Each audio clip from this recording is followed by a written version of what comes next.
Two of the greater phenomena I've noticed during the lockdown period have to do with themes from The Shining, as Stephen King has actually alluded to a little bit in a recent interview with Stephen Colbert.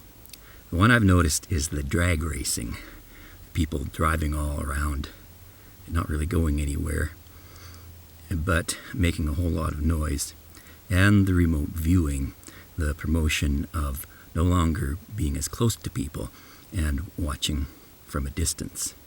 These are things that are very important in The Shining and part of what I see as a sort of Edenic theme.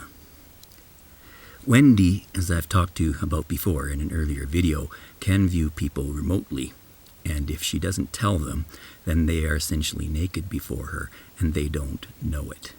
This is a direct similarity, at least, to what's in the Bible. Adam and Eve are created naked, but they are ashamed, not necessarily because it's okay to be that way, but because they aren't told that it isn't okay.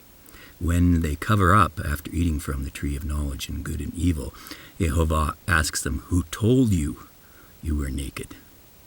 So the problem is that their privacy is being infringed upon, and they're being viewed in a way that they might not otherwise consent to, as all of us now in some ways are when we get on the internet. The central revelations of the story that start everything really in motion occur in room 237, and these are preceded by moments of somewhat uncomfortable and perhaps inappropriate apparent behavior on the part of Danny's parents. First, he's watching TV with Wendy in a TV that has no cord. And this is like what Dick Halloran does also when Danny projects the image of the river of blood to him, in that Halloran turns on his TV with no physical means of doing so. And this brings into mind the notion of the TV as the medium that is the messages promoted by Marshall McLuhan. But what happens when the TV can no longer be manually operated? That to me means a change in the message itself, and a slow progression, a greater distancing, and a sort of amputation as you go from reading a book. This is ironic because in order to use your remote control, you still need a book, and if you lose the book, as I found with this one, you try and look up the codes online, and nobody else has posted the book, then you've got to go out and get yet another remote control. So these remote controls keep piling up in your house if you don't have all the devices to run them with. And it seems there's this internalized message of increased remote control and universal remote control that's hinted at in The Shining, in that there's an effort to maintain the control over people who could communicate over distance or see things that other people can't, which includes many means of communication, not just telephone and television, but the capacity to create works of art and create the content that goes into TV and is talked over mass media. And also, since people who have the shining ability can see things that other people don't, then in a limited sense, the ability to analyze critically these programs is itself a form of shining, or at least a metaphorical stand-in for it. So when we first see Danny, he's wearing this jersey, red, white, and blue, that has a 42 on it. And this is alluded to later on in the first scene of inappropriate contact, perhaps with his parents, in that he's watching Summer of 42 with his mother in this television set that's connected to nothing. So there is this apparent recognition, passively at least, although it's not directly talked about, that each of them have this sort of power, and a power, in Wendy's case, that can make other people naked in front of her. But she doesn't really talk about this openly with Danny. It's just passively shown through the TV. And that might be partly what makes him uncomfortable and makes him want to leave the scene, because it's not altogether a children's appropriate show. And when he leaves, of course, he has another awkward moment where his father says he'll never heard of him, but we don't quite believe it because of the way it's said. And Danny peddles. There are many hidden messages or hints in Kubrick's movies that have to do with the foot. Lolita is one of them. They show you what the movie is about by showing a picture of a foot, because they can't overtly say what it's about. But in Danny's case, it's a tour of the American Garden of Eden, the place where everything's public. There's no privacy, but there's beauty. In order to see the beauty, you have to go to a public place. So there's beauty without privacy. It's not at least owned privately. And there's a great tour of all these American temples, these natural places of beauty that were stand-ins for the great architectural religious wonders of the old world of Europe that the Americans wanted to compete with just by using the existing landscape. So when this national park system, particularly the western portion of it, was conceived, it was a four corners setup. And that is emulated in the movie, in that you have these four areas that, or possibly five, depending on how you divide them up, that are the components of the Overlook Hotel itself. There's the Going to the Sun Road in Glacier National Park, very symbolically named because there's some solar imagery in the movie, such as when Wendy is backing up the stairs. It looks like a Mesoamerican step pyramid, and she's waving the baseball bat trying to fend off Jack.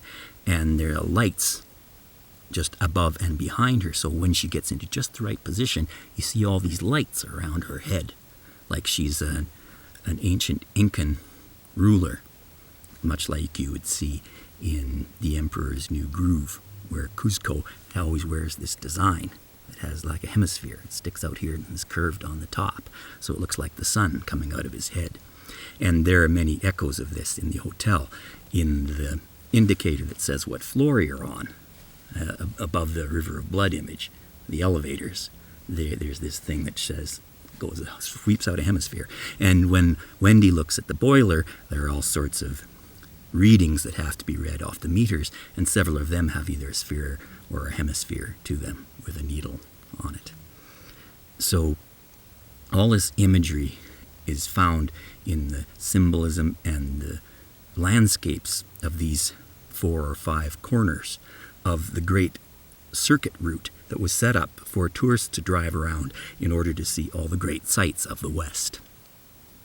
Glacier Park is at the northern and eastern corner, and it's one of the ones, of course, that's the opening shots for the film, including the symbolically named St. Mary Lake, just north of Red Eagle Creek, which has Hudson Bay Creek running into it, and that is part of a triple divide.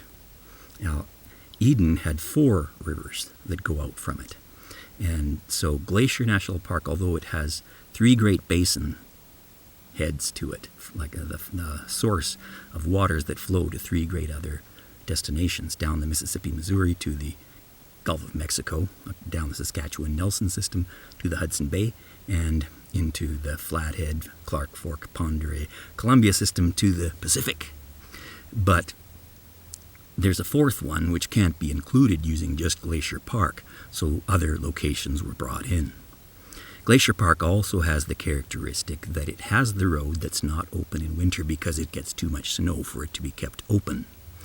That is the Going to the Sun Road, and every year you can watch on a website the progress of the crews working from either end, like the Carson City railroaders who alluded to in the movie, working from west and east, trying to close the gap so that they can get the road open. There's also a west and east tunnel, as the background researchers have said about Glacier Park. So there's the tunnel, the double tunnel, not quite meeting in the middle in Glacier Park, that's alluded to in a location, Carson City, on the opposite side of this great quadrangle. So that's on the southwest corner, where you have things like Carson City, the Donner Pass, which they talk about in the movie The Donner Party getting stranded, and Yosemite, where there is the hotel that was the inspiration for the decorations inside.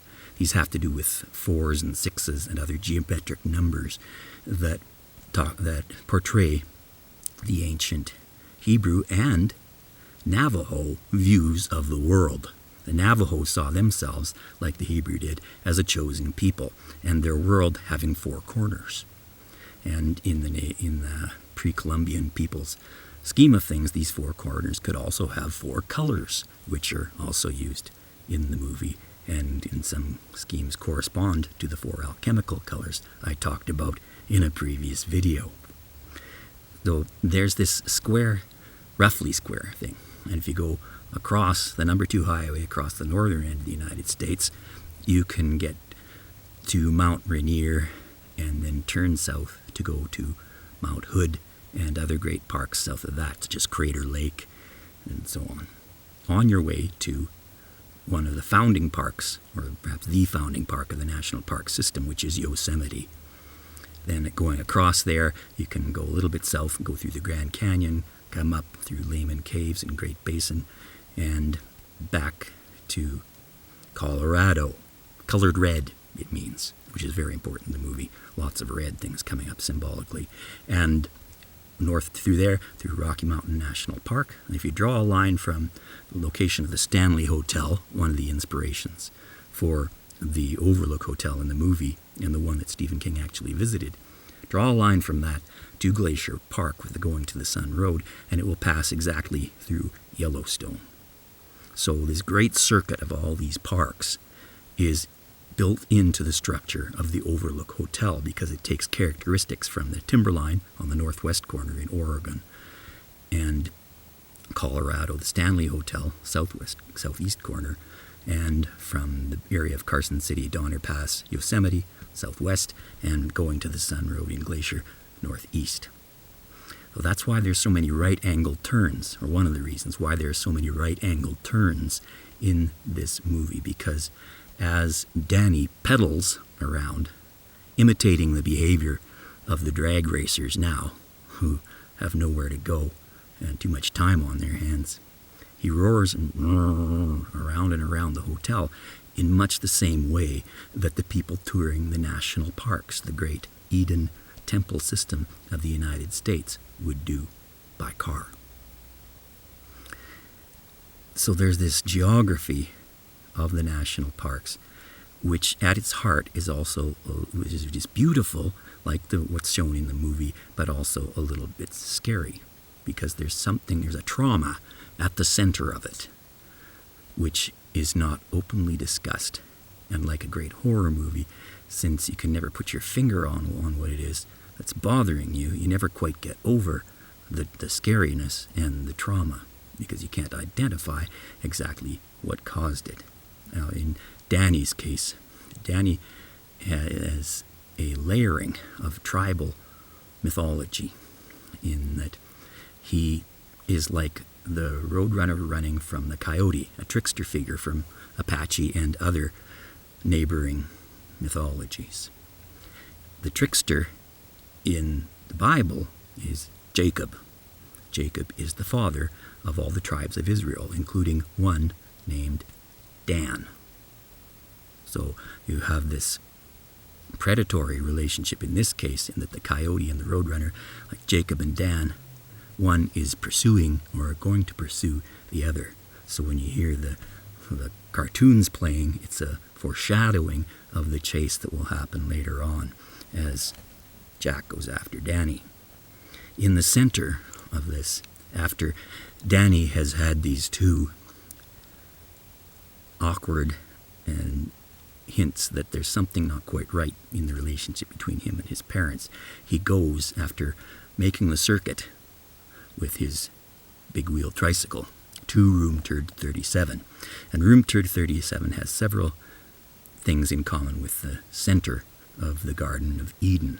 It's a place of forbidden knowledge. Danny is told not to go there, and he isn't told why. It's pastel green. Unlike most of the hotel, it is suggestive of plant growth in that way, although there's something a little off about it. It's a little artificial. It has sources of water, like the fountain in Paradise that splits into 4 and becomes 4 heads of 4 rivers in Eden. Well, in this case there, you could consider it 5, because there are 2 sinks, a bidet, a toilet, and a tub. There's nudity from the woman coming out of the tub. The nakedness, sudden aging, or threat of loss of life, or loss of options for being young forever. There's a threat of death, because she strangles Danny. She looks threatening.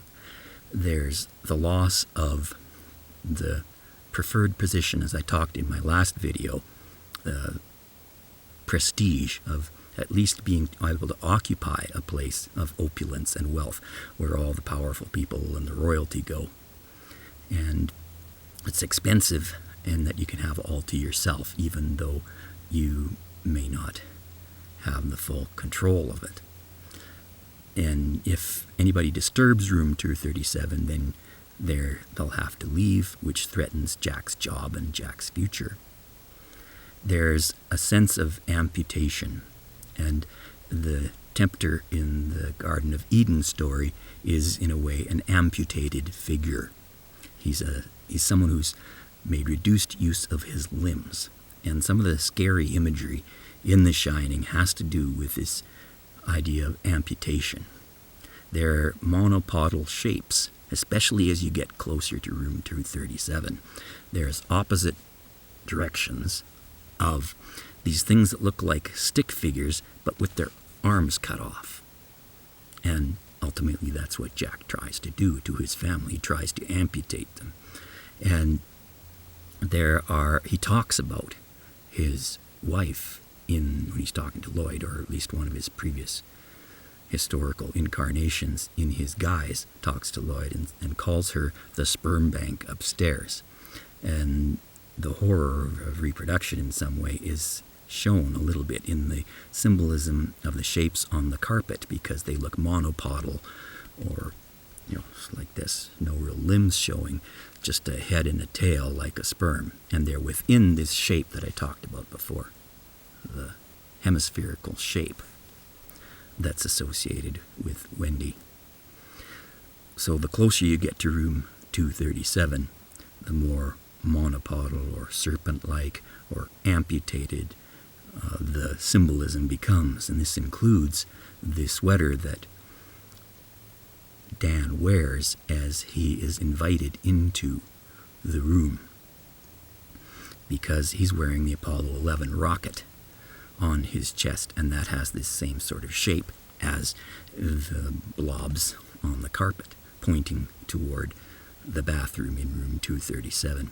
It also gives a somewhat scary implication to me, in that it seems like this attempt to get back to heaven, which in the Bible is always associated with loss of the length of one's lifespan, as I've talked about in earlier videos, symbolized by the rocket, the climb, is something that seems to have been achieved before, perhaps psychically, because the repression of the previous occupiers of the territory, the natives, or the Navajo or Apache in the movie, is something that's done to perhaps repress people who've already had the success psychically that the United States has tried to duplicate mechanically in the space race.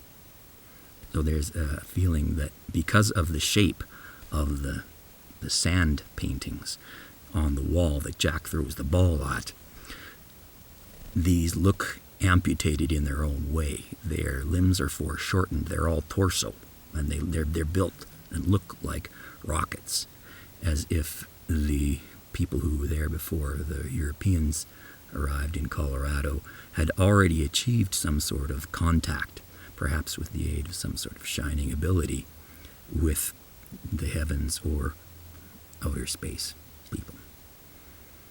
So those are some of the things involved, and they're talked about quite explicitly in the Stephen King interview, because Stephen King's greatest fan-related fear is a fear of amputation, of the character he's created being the worst one that he could possibly spend his time with in quarantine, Annie Wilkes from the novel Misery, because she would, as punishment for his attempt to kill off one of his characters, someone in fiction who could be immortal, never has to age or die, but is killed by his actions. That is punished by, or threatened to be punished by Annie, that if he leaves this character dead, she will cut off his foot. So there's this association that is hinted at in a way in a Bible verse in Matthew 18:8 and preceding and following verses. If what you see is corrupting you, or if what is in your foot is making you sin, you're better off cutting off your foot or gouging out your eye than going to hell with 2 feet or 2 eyes. So during this time of reflection and people being cooped up and not being able to move around perhaps the way they would like, circling around the central question of what is the ultimate source of trauma in North American culture, they come to these questions that Stephen King talks about. And in King's case, he's created this fictional world that has been publicized to millions of people, or these fictional premises. And then he's now being forced, in a sense, to visit the scene of his own crimes. The things that he wrote in his novel became widely publicized, and people became attracted to them even while fearing them, and made some of them, in limited ways, come true. So the question is then, how is it time to start taking responsibility and say, if you don't want something to happen, then don't do what is a metaphor for shining, and don't create in fiction the world that you wouldn't want to live in.